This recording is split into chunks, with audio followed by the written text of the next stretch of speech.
Y bueno, para terminar todo lo que sería psicología del periodo uno serás el 5 y el 5.2 relacionado con la psicología social. Para empezar, pues bueno, nosotros también hemos escuchado de la sociología, más si tenemos amigos de Ayates. Sin embargo, pues, ¿qué diferencia hay entre el estudio de la sociedad y el estudio de la conducta social a nivel etimológico?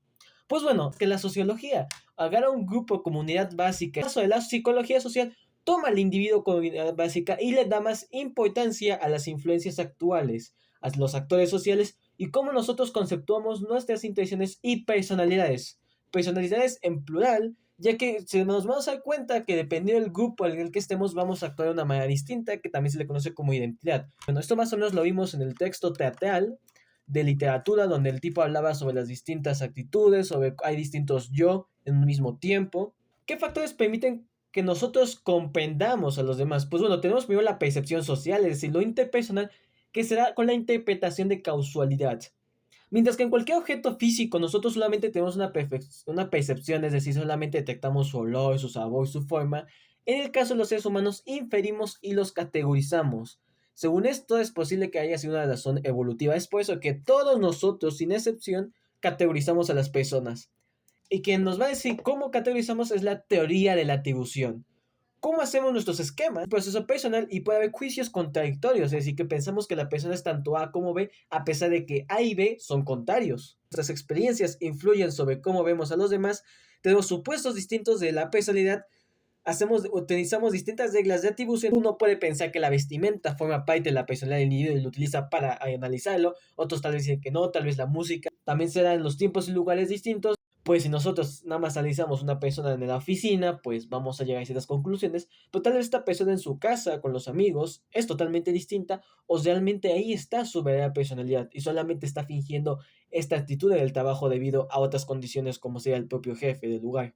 Y por ello también tenemos ciertas situaciones como la primera impresión, que es la clasificación inmediata en base a esquemas. Los esquemas se forman en base a los estereotipos y los prejuicios. Los estereotipos son características que comparten los miembros de una categoría, es decir, el rasgo distintivo, y el prejuicio es un pensamiento negativo sin tener el verdadero conocimiento, es decir, nosotros juzgamos, tal vez, esta persona está haciendo esto, ay, qué tonto, qué estúpido, sin embargo no sabemos el por qué lo está haciendo. En la teoría de la atribución, por ejemplo, algo interesante serían los chismes, las medias verdades. Por ejemplo, cuando nosotros en ciertas páginas o con ciertos amigos preguntamos, oye, ¿y cómo es este profesor? Este profesor que estudia más y con este no, no es que este es baico. Y a la hora de la verdad llegamos y es una idea totalmente distinta. Porque cada una de las atribuciones que hacemos son personales. Por lo tanto, lo que yo piense de una persona va a ser distinto a lo que tú vas a pensar de esa misma persona. Pueden ser a veces hasta diferencias ínfimas, bien poquitas, pero siguen existiendo. Estereotipos y prejuicios dan lugar a lo que se conoce como la profecía autocumplida. Las personas tienen esquemas que producen conductas que propician este comportamiento. El ejemplo está en el libro sobre la actitud femenina y la masculina, otro sobre los reos que salieron de la cárcel de no, es que siempre van a ser iguales. O el por el medio hecho de saber de que salieron de la cárcel empezamos a tratarlos de una manera distinta. Por eso es que se conoce esto como profecía autocumplida porque las mismas personas que rodean a este individuo van a moldearlo constantemente de lo que ellos creen, hasta modificar totalmente lo que él era. Algunos ejemplos de esto, si se dan cuenta, en el caso de los estereotipos, está el experimento de los ojos azules, ojos cafés. Esto se dio creo que en los 60, 70, con una profesora, pues tras escuchar que sus alumnos se preguntaban por qué la gente se mataba o se odiaba simplemente por el color de piel, pues ella hizo un experimento con los ojos azules y los ojos cafés. Dijo que los ojos azules eran más inteligentes, eran más capaces, y los ojos cafés no, que al contrario eran estúpidos y limitaban en la habilidad de la clase. Durante el primer, algunos días, o el mismo día, pues empezó a notar estas diferencias de cómo los ojos azules trataban a los cafés. Las calificaciones de los azules subieron y las de los cafés bajaron. Y tras el final del experimento se dieron cuenta de cómo simplemente características físicas que no tienen nada que ver con la persona o con la inteligencia o cualquier actitud, son capaces de moldear o generar este prejuicio, estos estereotipos, estas agresiones sobre los demás. En el lenguaje no verbal, pues todo lo que influye en nuestra forma de pensar y actuar con los demás, por lo tanto nosotros vamos a actuar de manera distinta. Algunas personas van a ocultar sus verdaderas intenciones o motivos, por lo tanto nosotros empezamos a analizar las conductas no verbales, movimiento de manos, de cejas, de los ojos, que se voltean para allá, para acá, si mueven los pies. Algunas son universales y otras son aprendidas. Y ahora, ¿qué es un grupo? Pues bueno, un grupo se forma cuando los miembros están conscientes uno del otro. Hay que recordar que los humanos son gregarios, es decir, van en manadas, si lo queremos decir de alguna manera, y dependen de ello para la supervivencia. Muchas veces no sabemos de los distintos grupos a los que pertenecemos, en los cuales cada uno tenemos un rol distinto, según nos vamos adaptando en el contexto y la confianza que haya. Es por eso que una persona puede ser muy seria con algunos y con un grupo que ya conoce se vuelve muy loca, ¿no? Y asumen distintos roles dependiendo de lo que son el loco, el inteligente, el promiscuo, etcétera. Nuestro primer grupo y el más importante es el de la familia. Mismo techo o externo, consanguíneo o no, sin embargo compartimos un modo común de existencia económica y social, así como sentimientos afectivos y roles, padre, hijo, tía, abuelos. Un experimento interesante fue con el muñeco Bobo. No necesariamente tiene que ver con la familia, pero me gustaría platicarlo, que se puso a dos grupos de niños, uno donde se les metía con un adulto a una sala de juegos y se ponían a jugar. De ellos había un muñeco globo, de esos se utilizan los que se dedican a las artes marciales o la pelea, que patean y rebotan con una carita y eso. En el primer, pues no hizo nada, simplemente estaba ahí de decoración del fondo. Y en el segundo, cada X tiempo, el padre o la autoridad, pues empezaron a golpear al muñeco y decirle cosas de la nada, se levantaban y empezaron a golpearlo. ¿Qué pasó? Cuando dejaron los niños solos en el grupo A, pues no pasó nada, seguían jugando con su imaginación, con sus bloquecitos. Y en el grupo B, a veces algunos agarran el mismo martillo de la autoridad o empezaban a gritar o decir cosas verbales hacia el muñeco. Y hasta se dieron cuenta que en el caso de los niños, actuaban, tenían más tendencias violentas que las niñas. Esto refleja un poquito de cómo las personas que vienen de familias problemáticas tienen estas actitudes negativas o un poquito en contra de los individuos, lo que se conocerían como antisociales. Segundo, tenemos la pareja, el proyecto común. En tercer grupo tenemos los grupos de referencia, un concepto sociológico, es donde nosotros nos comparamos, es un estándar para evaluarnos a sí mismos, hacia nosotros mismos y hacia nuestro comportamiento de nuestro grupo de pertenencia. Grupo de pertenencia pueden ser, por ejemplo, los amigos. Este fue planteado por Robert Merton y viene que la teoría del grupo de referencia dice que buena parte del comportamiento humano está influenciado y en definitiva determinado por estos grupos, ya que se acepta y por ley, por lo tanto su influencia. Pueden ser actores de películas, pueden ser políticos, en el caso de la actualidad los influencers de cualquier medio de social. ¿Cuáles son los agentes en la relación psicosocial? Pues bueno, tenemos las normas, que son implícitas o explícitas y las establece el propio grupo y es requisito básico para su pertenencia y da lugar al fenómeno de cohesión. Los roles asignados formalmente, es decir, tú te vas a dedicar a contabilidad, tú te vas a dedicar a esto, los grupos de la escuela, yo hago lo de los plumones, tú haces la investigación, bla, bla, o saquean gradualmente según el autoconcepto que nosotros tengamos. Y bueno, durante el transcurso de la vida van cambiando. Y un ejemplo clave es la cárcel de Stanford, donde grupos universitarios a uno se les asignó el papel de policías, les daban sus 8 horas de trabajo, se podían ir, y los estaban los prisioneros que no podían salir de ahí, se les daban las mismas atribuciones que cualquier prisionero. Se esperaba que durante 2 semanas iba a ser el experimento. Creo que a los 5 días lo cancelaron porque literalmente era un desastre. Los policías tomando el rol de poder, abusando de su poder, maltratando. Los presos siendo sumisos a los valores, las ideas sobre lo correcto y lo deseable, explícito, explícito, y al momento de entrar a un grupo las adoptamos inmediatamente, o muchas veces por eso nosotros escogemos pertenecer a este mismo grupo, por los valores que comparten. La obediencia, la influencia más notoria y poderosa, la aceptación de una orden dada por una autoridad, y a mayor grado de autoridad, mayor porcentaje. Pueden ser autoridades, entre comillas, científicas, autoridades políticas, de nuestro hogar, de nuestra escuela, de otros lugares. Y aquí, por ejemplo, llegó el experimento de Milgram. Tenemos una sala, imagínense que esta es la sala. Aquí tengo el investigador, el alumno y aquí tenemos nuestra víctima. Se basaba según que iban a evaluar la capacidad intelectual. Entonces el investigador decía, le hacía unas preguntas al alumno y si el alumno respondía mal, le decía a la víctima que por favor activara el botón que descargaba, bueno, que generaba descargas eléctricas en el alumno. Van a aplicar más de 400 voltios y con cada respuesta mala iban incrementando. Había personas que había momentos que ya no querían seguir con el experimento, decían, no, por favor. La autoridad le decía, siga, por favor, esto es necesario. Y simplemente por escuchar esa frase, seguían haciéndolo. Algunos llegaban a un momento que hasta desafían la autoridad, sin embargo, la mayoría seguían siguiendo las órdenes de este investigador. La persuasión, que cuando hay una discrepancia en los objetivos, pues llega el conflicto, entonces por lo tanto comunicamos argumentos para cambiar la actitud. Uno de los más usados sería con la mercadotecnia y hay factores importantes para que la persuasión se dé.